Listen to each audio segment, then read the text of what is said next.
Picture Cleopatra standing at the base of the Great Pyramid. Now answer one strange question. Which is she closer to in time? Those stones or Neil Armstrong?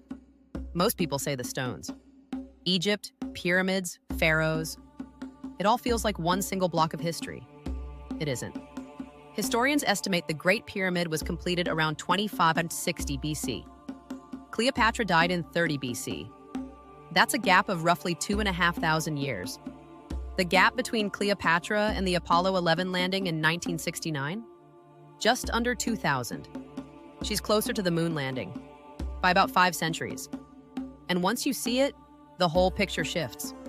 Cleopatra wasn't a pyramid builder. She was a visitor, a tourist. By her lifetime, those pyramids had been standing for 25 centuries. They were already a famous attraction.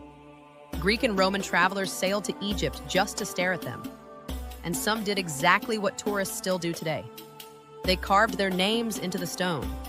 Ancient graffiti. Same instinct 2,000 years earlier. But here's the part that really bends your brain. Even the ancient Egyptians thought the pyramids were ancient.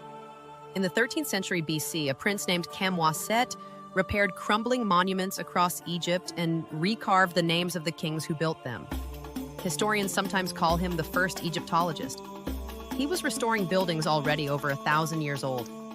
And the pyramid he cared for didn't look like the one in your head. In Cleopatra's day, much of the Great Pyramid still wore a skin of polished white limestone. Smooth, bright, blinding in the sun. So why does this matter?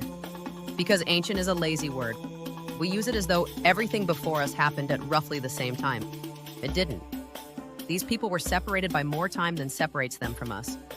Cleopatra looked at the pyramids roughly the way we look at Stonehenge. Enormous. Impossible. Built by a world that had already vanished. She wasn't at the beginning of the story. She was standing in the middle of it. So, what's the oldest thing you've ever stood next to? Tell me in the comments. And if this just rearranged your sense of time, subscribe. There's a lot more history hiding in plain sight.